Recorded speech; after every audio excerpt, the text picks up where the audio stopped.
Hello, and welcome to the webinar organized by Smallcase. Today, we are going to be talking about systematic investments. I'm Sandeep Tyagi. I'm the CEO of Estee Advisors. Estee Advisors is a registered PMS service provider. It's also a broker-dealer, and we are a focused and specialized firm in systematic investments. So today, my objective is to talk about how do we put together an investment plan or strategy using elements of what is called quantitative or factor-based investing, which is also called systematic investing. So let's get started. First, let's talk about what is the most basic and common thing in all investment, and that is the understanding of risk and return trade-off. This is called the efficient frontier. Now, it's not possible to increase your return without increasing your risk.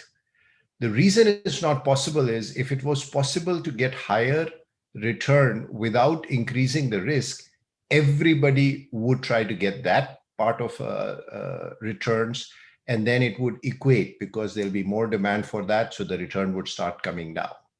So in this graph, which some of you may have seen, but if not, what this graph shows is as the risk increases, which is on this axis, the return has a tendency to go up. On the lower left-hand corner are money market, liquid funds, fixed deposits, and instruments like that, which have very low risk and proportionally low return, so about 5-6% in today's environment. As you go to the right, the risk and return both increase. Now, how do you use it when you put together an investment that is appropriate for every investor? The first way or most basic way is you take two extremes. Let's say you have debt and equity. The debt instruments are considered low return, low risk. Equity instruments are considered high return, high risk. And by the amount you put them together, so in this case, I'm showing you an example for past about 12 months.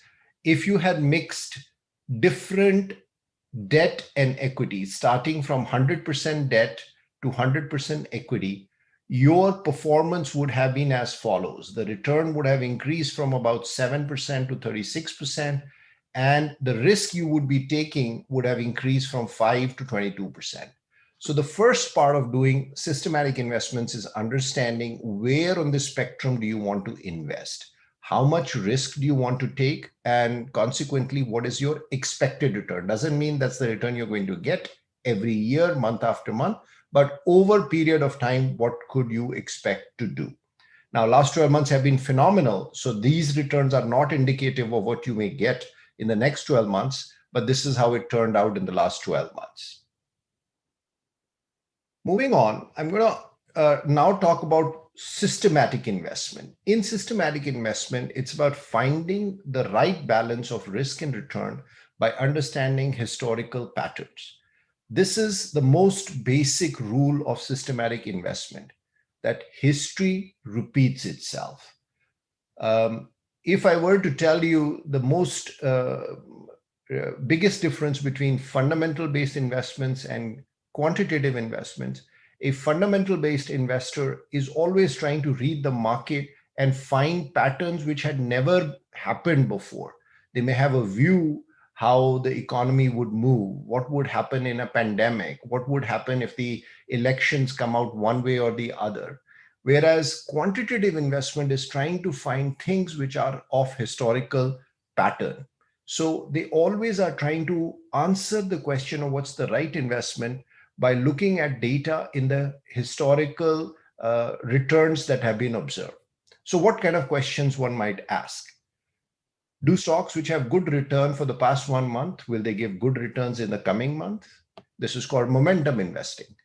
Do stocks which are cheap, which have low price to earning ratio today, will give good returns? This is called value investing. Do stocks who have low debt give good investment returns? This is called quality factors or quality investing. Do stocks which go up when included in an index like Nifty? Um, this may have something to do with the demand of the stock. What happens when a lot of funds are buying that stock?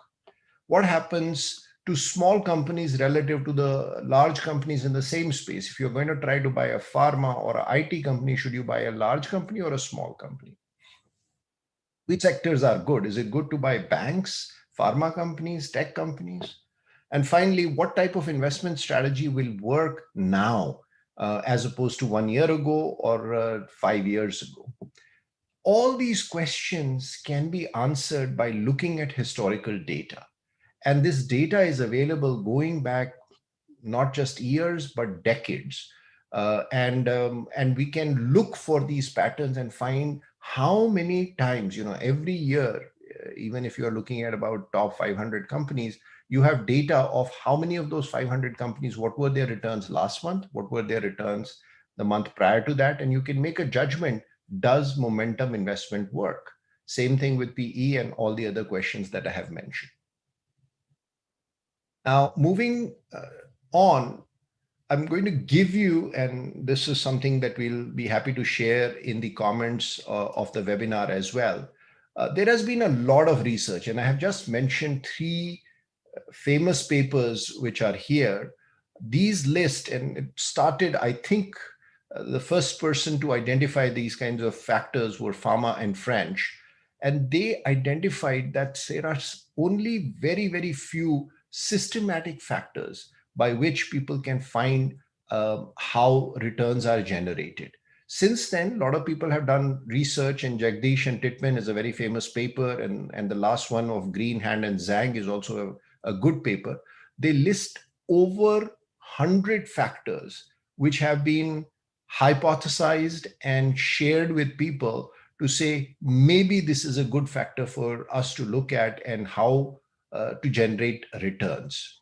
And there you can also see that when people do this research, what they would typically do is score all the possible shares they are looking at by any given factor. And the factor could be momentum. What was the return last 1 month? It's the simplest example.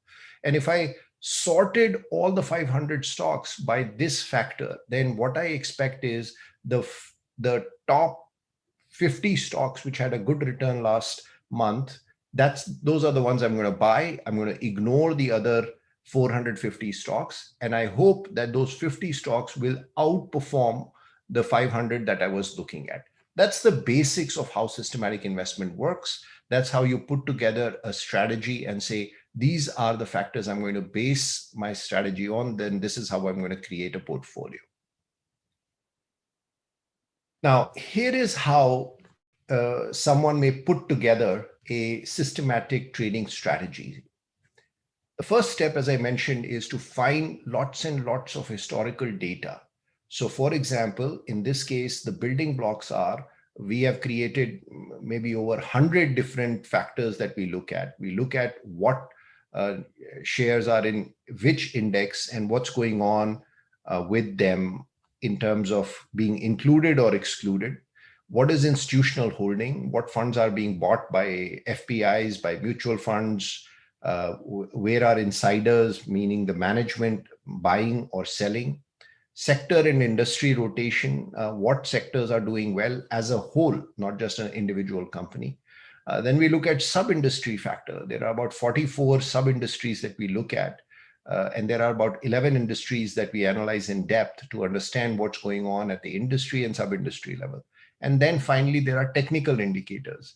These are much more dynamic happenings in the market itself. These could be things like what's the outstanding on call options, put options, ratio and pricing of put and call options. How is the demand, block trades, all those things that are creating the demand supply dynamic in the market working. When we take all of these building blocks, we get a library of signals.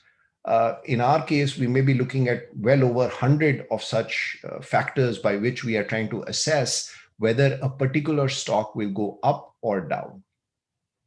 Now, the next stage for putting this together is in this library that you have put together, you have to see how to combine them together.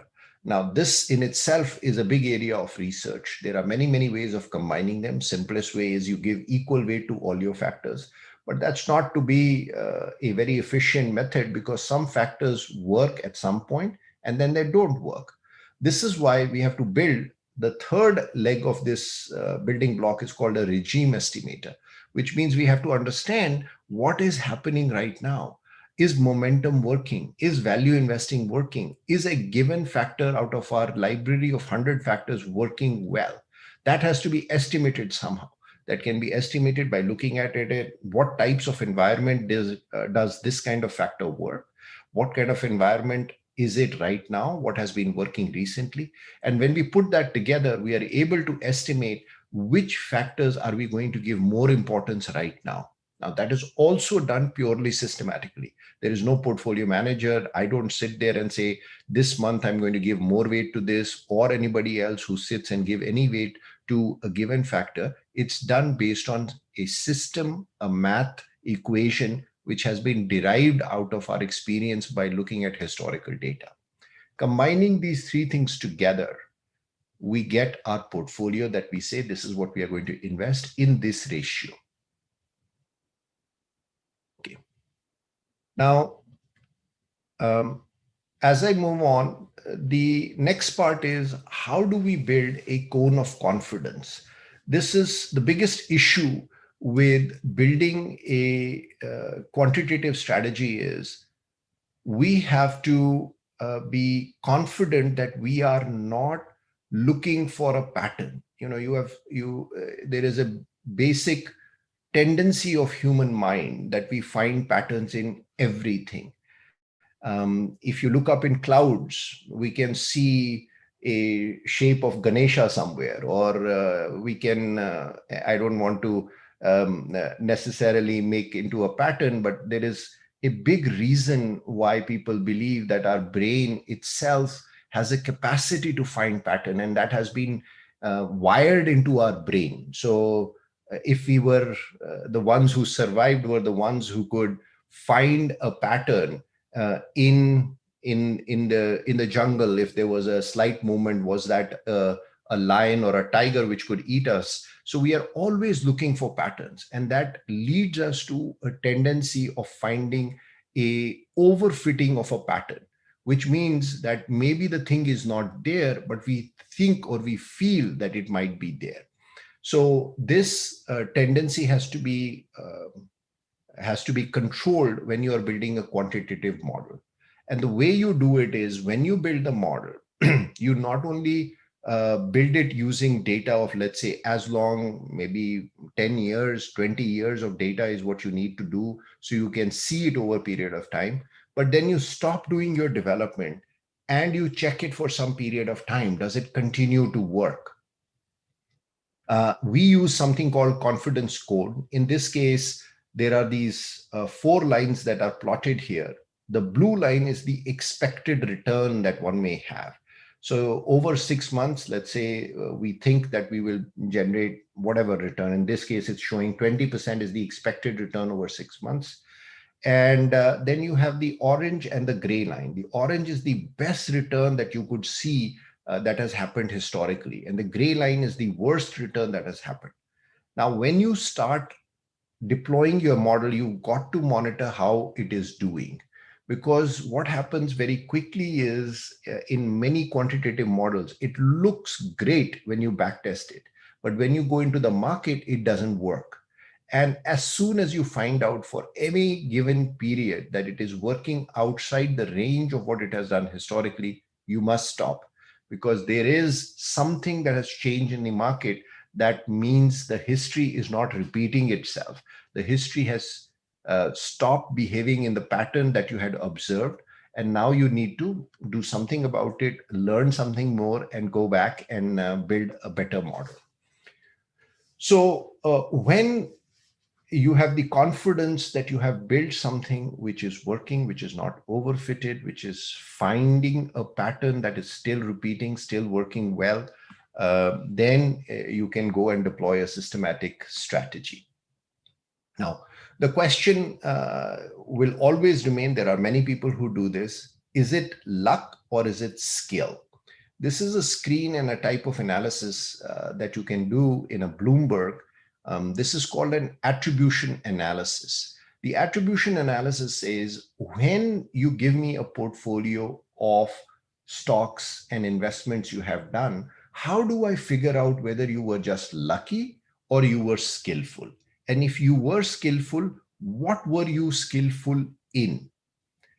In this case, what has been done is a portfolio has been taken which generated active return. Active return, by the way, is a good concept to understand. Active return means, what am I comparing myself to?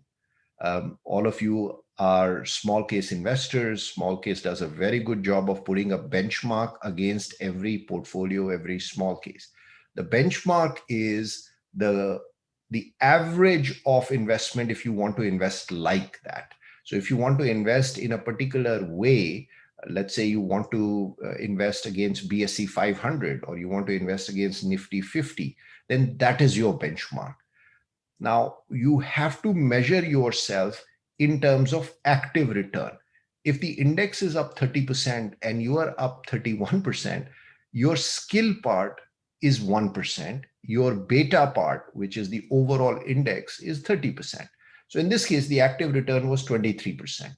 And then you break it down into pieces. In this case, what is being shown here is how much of that return came because of momentum, because of using leverage, growth, volatility, size, earning variability, value, so on and so forth. All of these are high levels of aggregation of various factors that a company like Bloomberg, and there are many like that which do this analysis, they can take a set of portfolio and disaggregate the return into what were the underlying method by which you generated the return. In this case, what they found is that 16% out of the 23% outperformance was because of one of these factors, and about 7% was a secret sauce. Now, even how you get the return from these in itself is not trivial, but at least you can understand, so if you have a fund whose 100% of active return is because of momentum, then somebody would say, well, that's okay, that's skill, you still beat the index, but I can do it by doing something quite simple of just doing momentum.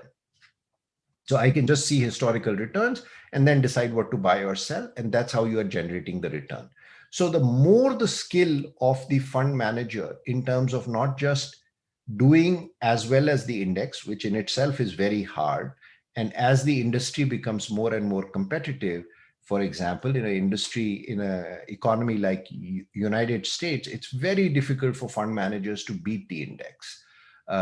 Then the second part is, how are you beating it? Is it some kind of a simple strategy, like only one type of thing that you do, like you only do momentum or you only do value investing? And then the final thing is, do you have a secret sauce? Do you have something which is over and above things that everybody understands, or at least professional investors understand?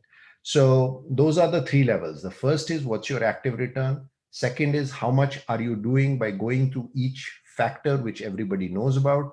And third is, how much is there which we don't really know about, and there is something special that you guys are doing. Now, this is a analysis of, again, our portfolio, one of our portfolios, which is trying to see how much of the return is coming because you invested in small cap versus mid cap versus large cap. I won't go into a lot of detail. All I want to show is that the active return was 23%. Allocation was negative. That means we actually were not making return because of the way we invested, at least in the last 12 months. The weight difference for us was mostly in small cap, whereas the return was mostly coming from large cap for some time. So we did not make money because we allocated or picked stocks which were doing better. We did better because our selection in the stocks that we picked was better. Same thing could be done in other dimensions by sector. How much did you invest in a particular sector? Were you just doing well because you had invested in pharma sector? Or financials has not done well recently, but in the past it has done for many years very well. And a lot of people have done well by investing in that. And then when the tide turns, like it did in last 12 months or so, then they would not do well. So that's the summary in some sense of how a systematic investment is put together. ST is an award-winning algorithmic and quantitative trading company which builds these kinds of time-tested models, and we have made one of those models available through smallcase in gear 2, 3, and 4, which are at different risk levels, which I explained right up front. Simply combines different levels of debt and equity to control the amount of risk that the portfolio will be taking. This has been the performance of just one of them, which is the gear 4. So as I mentioned, first you have to have a benchmark. In this case, it's equity multi-cap, and then you have to perform against that, and then disaggregate where did this outperformance come from.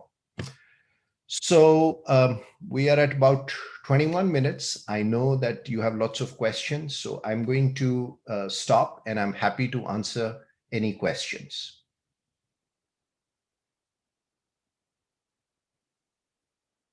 There are obviously several questions. Let me start. One of the questions is, when you mentioned risk, do we assume permanent loss of what percentage of capital? Risk is typically measured as standard deviation of your returns. That's the traditional way people in finance mention risk. Its loss is another metric. How much maximum capital you can lose, that's another metric. But where in the chart that I shared with you, what is meant by risk is standard deviation. How much variability is there in the returns? As you can imagine, the fixed deposit has absolutely fixed return. You know when you make the investment what outcome will be. Stock market, on the other hand, has completely uncertain. On average, it may vary 15 to 20% year on year. Standard deviation, that's a mathematical concept in terms of how much can be the variation. So on average, it may produce 15% return, but it could some years produce 0, some years produce 30, or even minus 15 and 45% return. So the variation around the expectation is how risk is measured. Next question, want to ask specifically about some companies where most of the shares are already held by promoters and institutions. And then there are lots of names in there about the question. So if there is a little free float left for retail investors, is there less opportunity for price increase? What would happen? Now, I wouldn't be able to give you any input into any specific company. That's not how we work. But the way we would analyze it is these types of questions, as I mentioned when I shared with you the types of questions and factors we do look at whether this company is owned by promoters or by mutual funds or by FPIs, and how has that holding been changing? Are they increasing it, decreasing it? Who's buying, who's selling? And then we look for that pattern historically. So we would not have a specific opinion on what would happen on a particular company now, but we would have a pattern. When promoters buy or sell, what happens?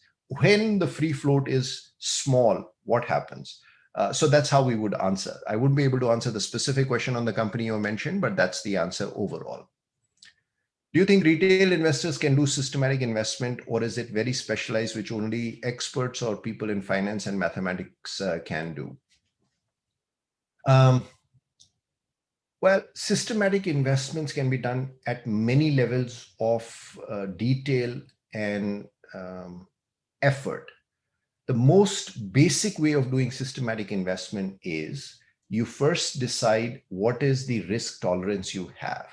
Let's say that you are a somewhat conservative risk taker. Then, and you want to control your risk by having 50% of your money safe and 50% of the money where you're taking some risk. So the simplest way which any investor can do is put 50% of their money in debt and 50% of their money in buying an index fund like a Nifty 50 fund or a Nifty 500 fund or a BSE 500 fund. That's the simplest way anybody can do systematic investment. Now you're only looking at historical pattern. You're not making a day-to-day call that this company will go up, this company will go down, but you are building a systematic portfolio of investment, and anybody can do that.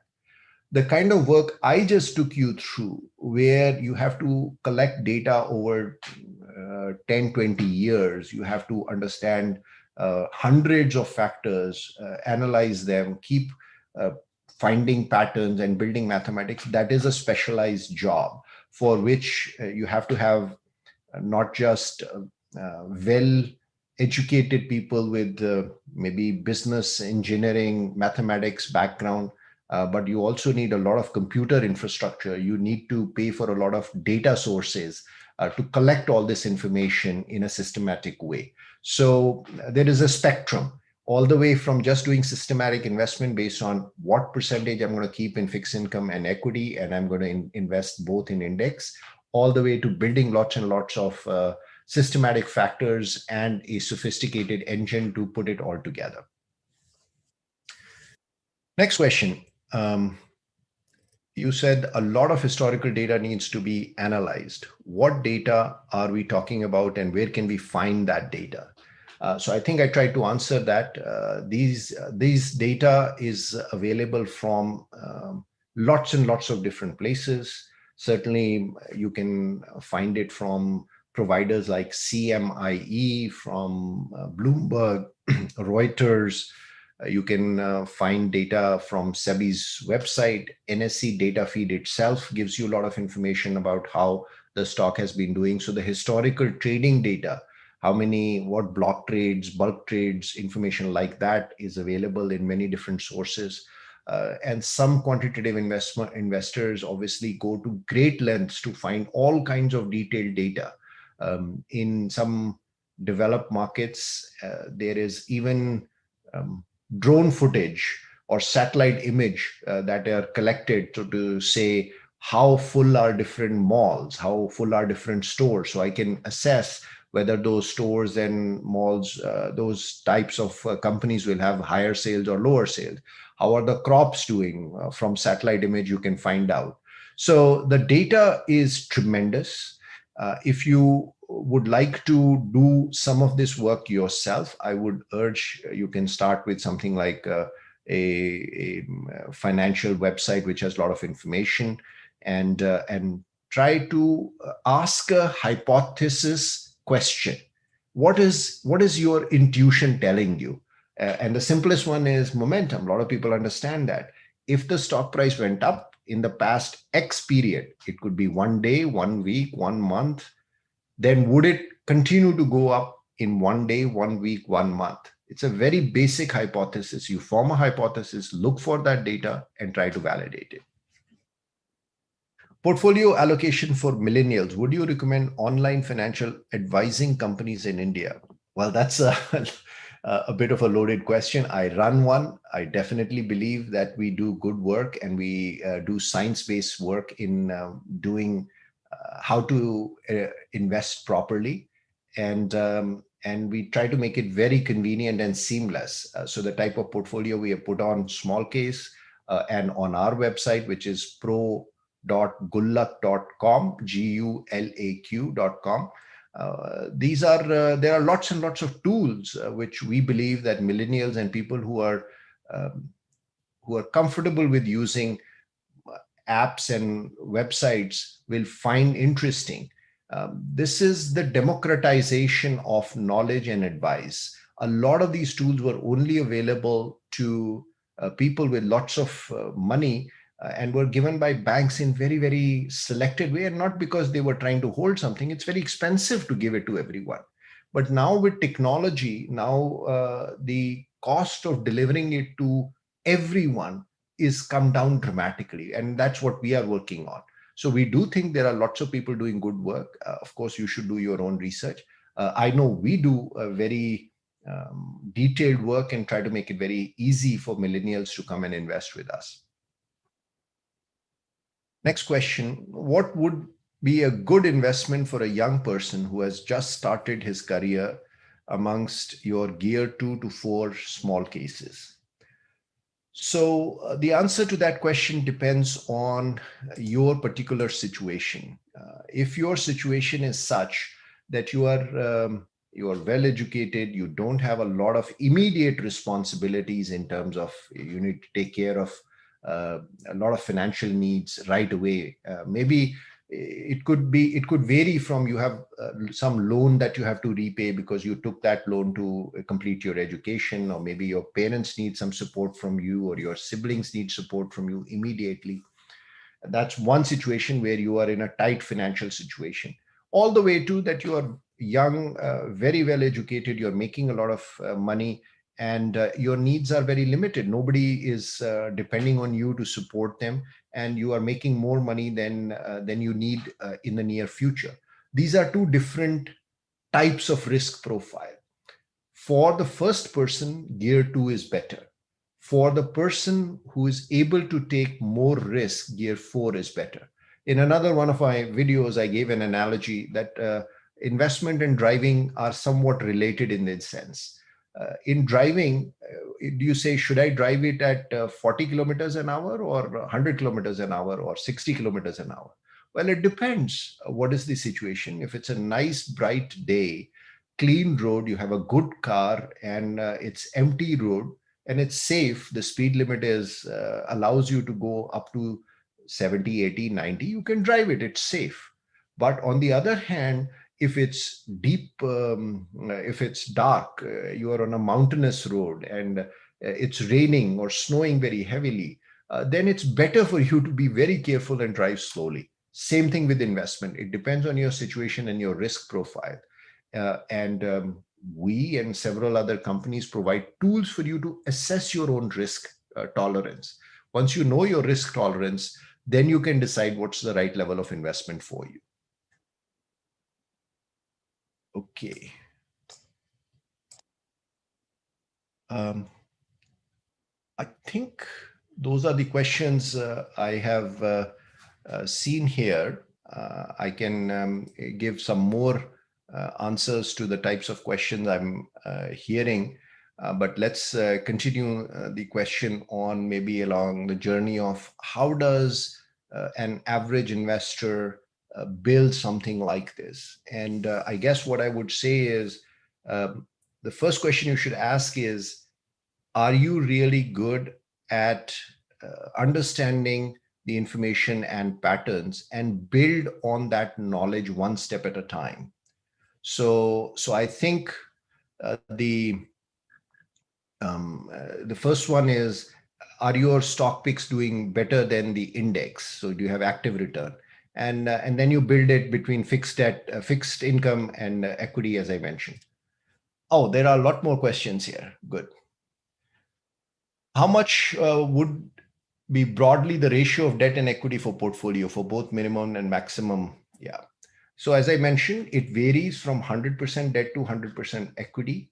We break it down into roughly 4 equal buckets. Gear 1 is 100% debt. Gear 4 is 100% equity. Gear 2 is about 33% debt. And Gear 3 is about 66% equity and 33% debt. So 0, 1/3, 2/3, 100%. That's how we decided. Of course, you can do it anywhere in between, depending on how comfortable you are. And the more you look at something, the way to control it is what is the variability, because that is what you're trying to control. How it is better than mutual fund. A good mutual fund, which is doing systematic investment, will be exactly the same. Mutual fund versus a portfolio like this is just the legal construct in which the portfolio is being delivered to you. Mutual fund does have some benefits. They have some potential tax benefits in the way they are created. For us, it's maybe the benefit is twofold. One, you have direct control on what's happening. So we provide you, and I'm not talking about benefits of systematic investment. I think these are two different things. Systematic investment can be made available through a mutual fund or through a small case kind of a thing. On the other hand, the benefit of systematic investment is what we have been covering, that you are looking for patterns, you're looking for a systematic way, you can sleep better. You don't have to keep worrying about, what happened to this stock, what happened next day, because you are doing it based on certain rules and a system. The benefit of mutual funds are different, which are, you don't have to do any day-to-day control on it. Sometimes the tax treatment is better. And the benefit of small case clearly is that you have control over it. You can see exactly what's happening. You control how and when, what to buy. So it's much more control in your hands. How much technical is helpful? I presume your question is how many technical indicators. They are important. They're certainly important. And the shorter the duration of your investment, the more important they become. So if your holding period, which means how quickly you rebalance your portfolio, if you look at your portfolio on a day-to-day basis, minute-to-minute basis, technicals are quite important. But if you are looking at your portfolio and say, I'm going to make a portfolio and not look at it for about a year, then technical become a lot less important. So it depends on your holding period, and it also depends. But any indication of demand and supply is a very important piece of data that one has to know. Is there human intervention while constructing portfolio? Yes, humans create the portfolio, so of course there is human intervention. But I think what you mean is, do we continue to tweak it? Or do we change something that is not coming directly from the underlying math? That we don't do. So we don't tweak it or override it once a rule or a pattern has been recognized. If it doesn't work, if you remember, I talked about cone of confidence. So when I put together a system, I know how it is supposed to perform based on the historical data that I have collected. If the performance starts going outside that cone of confidence, then I no longer can trust that the history is repeating itself. And in that case, I have to stop and do something about it. But it's not on a trade by trade basis that the system is saying buy this company, and I look at it and say, no, I don't think I read something in the newspaper today, and that's not a good idea. We don't do that. How does your systematic investment strategy give weight to different factors that you mentioned, like momentum, etc.? Great question. If you remember, I had mentioned about regime estimators. So when we look at the library, we make an assessment of how would this particular factor do in the way the market is behaving right now. So we have our own ways of estimating what type of market it is. Is it a trending market? Is it a flat market? Is it a volatile market? What kind of environment are we operating in? And depending on the type of environment we are in, we give different weights to different factors. So we may change and select certain weights which are doing well in particular regimes. And that's how we decide what is the difference in the weights that we are going to give at a given time. What is actually alpha?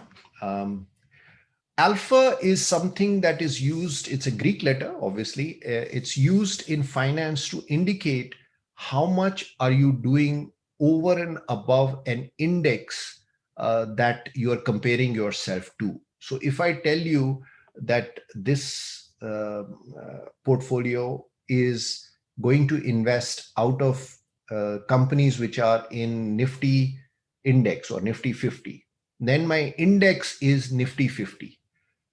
So the simplest thing I can do is just go buy BSE or NSE's Nifty 50 ETF, the Nifty Beast, not the Beast, the Nifty Index ETF. And that's the simplest thing I can do. So alpha refers to how much can you do over that. And it really comes from, if you're interested, from a regression equation, which says the returns are two components. You have alpha plus beta times market return, which means You have going to get something proportional to whatever the market does. If market is great, your portfolio should be doing great. And then alpha is what are you doing over and above whatever is coming from the market. In the last year, how much was the churn ratio in this small case? We typically balance somewhere between 30 to 50% of the positions every month. So that's, let's say, zero point 0.4 churn. So about 5 times the portfolio will get churned in a year, somewhere between, let's say, 4 to 6 times. The are some stocks in your portfolio whose weight is more than 15% and some are 5%. Did low weight 5% affect the portfolio? The weighting is decided again based on our historical parameters. We score everything and then we weight them according to how attractive our model is telling us to do. So it can vary. In small case, we are trying to balance two different things. We are trying to keep it so that with 70,000 of rupees, you can get a good diversified portfolio, which means we can't build a very diversified portfolio. We can't build a portfolio with 50 names or 100 names. So we try to keep it small. I think we try to do somewhere between 10 to 20 names. And in that case, the average of what the ratio is somewhere could be in 10, 15%, could be the max ratio of a given stock, but we try to control that. Of course, we monitor whether a company which had lower weight did better, then it will filter through our patterns and come back. But we are not going to change that day to day and say this one, because that is just simply saying momentum is more important. If it did well right now, it will continue to do well, which may not be true. Is there high frequency trading in Indian markets, given the extremely high STT, CTT on trades of capital? There is definitely high frequency trading, and even NSE and SEBI, I think, have published different papers. They believe that maybe even 50-60% of the trading is using high frequency methods. There is no strict definition that everybody would say, yes, this is what I would agree to. But I think in general, people would say if you are churning intraday, particularly if you are looking at things which are changing on a second by second and for many people tick by tick basis, so several times a second or several thousands of times a second, then you're doing high frequency. And a lot of people do it. There are many companies which do it and they're able to find patterns. It's another way of doing systematic investment. They're able to find patterns which are still profitable for them, and then they can make money using those types of trading. Thanks for the explanation on risk. Is there any other measure to assess the probability of loss of capital? Yes. So if you know the standard deviation of the returns, there are certain assumptions that are made on how that will transfer into a maximum loss. So in theory, maximum loss could be anything, but generally 2 times the standard deviation is what people would say is the maximum loss that will happen or can happen, not will happen, but can happen. And mathematically what they are saying is 95 plus % chance that I will not have a loss bigger than that. And that's what people refer to as maximum loss of capital and how it relates to the way most people measure risk, which is standard deviation. So standard deviation, there are obviously some assumptions on how these standard deviations are related to what can be the maximum loss, but 2 times that number. So in my video earlier on, I had shown you what is the standard deviation or risk of a portfolio. If you multiply it by 2 times, that's the loss that one could expect to be 95 plus % sure that they're going to not lose more than that money. What is reasonable, great CAGR one should expect in equity? Excellent questions. I think a lot of people become excited about investing in equities when the markets are doing great, like they have been doing in the recent past, except for the pandemic dip, but even that has recovered quite well. Over long terms, equity returns have been somewhere between 12 to 15%. We don't really, and there are prolonged periods where that is not true.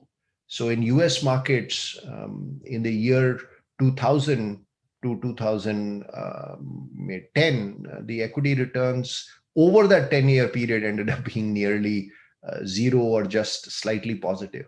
But over long periods of time, equity returns give somewhere between around 12% is what I would say is a reasonable expectation for a country like India, which is growing. For other countries and economies, it may be more or less depending on what's happening in that country. I want to invest 50,000. Can I invest in small case? Any one or few, please suggest. Every small case, I believe, has a minimum investment written right on their small case. So it's not like that people don't want to help you invest. The gentleman who has asked the question, or lady, I don't know, who has asked the question about 50,000 rupees. But we cannot do that. And it's, the reason for that is we want to build a systematic, diversified portfolio. So for us to do that, we have to give a certain amount of weight to every stock that we have put in the portfolio. And we have calculated that we really can't do that well unless we have 70,000 rupees of investment. So that's why the minimum with us is 70,000 rupees for gear 4. And for different gears, it's different amounts. And it may be different for different people. Some people may be able to help you invest at a different level. By the way, on our website, that is progullak.com, we do have some other methods by which we can help you invest at smaller amounts as well. But those use mutual funds. So there are many ways of getting to the right answer. If you have less money than the minimum portfolio that you have, you can always invest, as I mentioned, in fixed deposit on one hand and a nifty ETF on the other hand, and you will do better than 50% of investors for sure, maybe 80% of the investors. So that's not a bad place, and anybody with any amount of savings can do that, even if they can't meet the minimums of various funds. It shows you do quarterly rebalancing. Is it fixed, or you do early rebalancing if situation demands? I'm not sure where it shows we do quarterly rebalancing. We do monthly look at the portfolio and rebalance it. So maybe there is a mistake somewhere, but we do look at the portfolio on an ongoing basis. But we typically would rebalance once a month for what we do in small case. In your 2% annual charge of the portfolio, will the money be deducted directly from the bank per month? Okay, this answer is from small case. I'm not exactly sure how it works within small case, but what they tell me is that 1/12 of that 2% of the average monthly portfolio value will be debited directly from your bank. That's how it. But I think this really question is something that small case can best answer. Does it make sense to buy stocks for retail investors following a simple approach of large cap buy and hold? Yes, certainly makes sense. If you look for a good portfolio of solid large cap companies, you'll certainly do fine. The hypothesis that you are believing in is large caps are good return stocks. Now, a lot of research in finance, including the first paper by Pharma French, one of the factors they did find for investment was that small companies tend to do better because they have more growth potential and they are becoming large. Once you are the largest company, there is smaller chance of you growing. So on average, small companies over last 20, 30, 40, 50 years have done better than large companies. But there are periods when small companies go out of favor and large companies are the only ones which are doing well. And you can't go wrong by investing in an HDFC or a Bajaj Finance in those periods. But then at other times, you will do better by investing in smaller versions of the same companies, which are growing and becoming bigger in terms of their market share. Does it make logical sense to follow ACE investors in making investment decision? You have capitalized A in ACE, so I don't know if you're referring to some company or some portfolio called ACE Investor, or you simply mean ACE investors, as in professional investors. Look, this is something that you should judge. Again, I think earlier on in the webinar, I did touch upon how do you decide that the person you are following or the company you're following is a good company to follow. And the way to do it is first ask the question, what is this company? What kind of risk is this company taking? Then you decide for that amount of risk, what is the benchmark return that I'm able to get? Then based on that benchmark return, you should ask, does the company or the ACE investor, whether it's a company or investors in general, are they performing better than that benchmark? Because typically you can get benchmark very cheaply in the market. You don't need anybody to tell you how to do it. You can simply buy it by going to an ETF or a index mutual fund. Now, if the answer to all these questions is yes, yes, yes, they are doing well, they're doing better than the benchmark, then the question is, what fees are they charging? Is the fees, after paying for fees, are they doing better? And then the question is, are they simply lucky or do they have skill? And that's where understanding what type of investment do they do, are they going to do well in all kinds of environment comes in. So I think that's the sequence of questions to ask for you to decide whether you should follow somebody or try to do it on your own. Of course, at the end of the day, trust has to be built. How is the investment being done? Time is the only true test of who can properly help and advise in terms of providing guidance on where to invest. Impact of US election in Indian stock market. I'm not the right person to comment on it. I'm not a fundamental investor. As I mentioned in my webinar, we look for historical patterns. And one thing is definitely true that this type of election has certainly not come very often, if ever. So from systematic investment perspective, I won't be able to comment. Of course, I can, like everybody else, share opinions on it, but that's not doesn't belong in a webinar on systematic investment. The annual fee is around 7 to 10% per annum if anyone invested minimum amount in your small case, which is very high for anyone to invest. I'm not sure where you're getting the 7 to 10%. Again, I think we have set up the fees as 2% per annum fee, which is percentage of your portfolio. So I'm not exactly sure where is 7 to 10. I agree that's a very high fee. We'll take a look at it, but I think we had set it at 2%. There may be a fixed fee that we had created, and if your portfolio is very small, then it might be large. But I agree that you should pay attention to fees. Any good investor should. And we have to address if it's too high.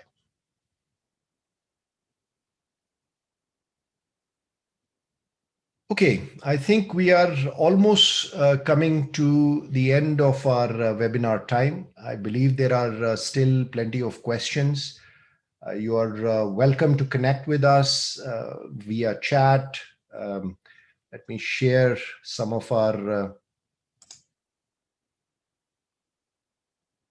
ways to connect. So st.smallcase.com is the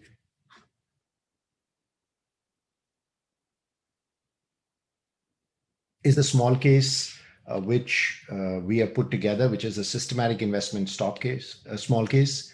pro.gullak.com is the application and web where we have built tools for people who want to understand how to evaluate their risk, look at potential ways of investing through various instruments.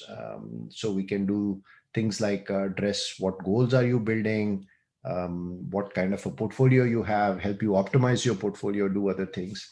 And then finally, my LinkedIn profile is mentioned there. And if there is anything we can help answer, we'd be more than delighted to do so.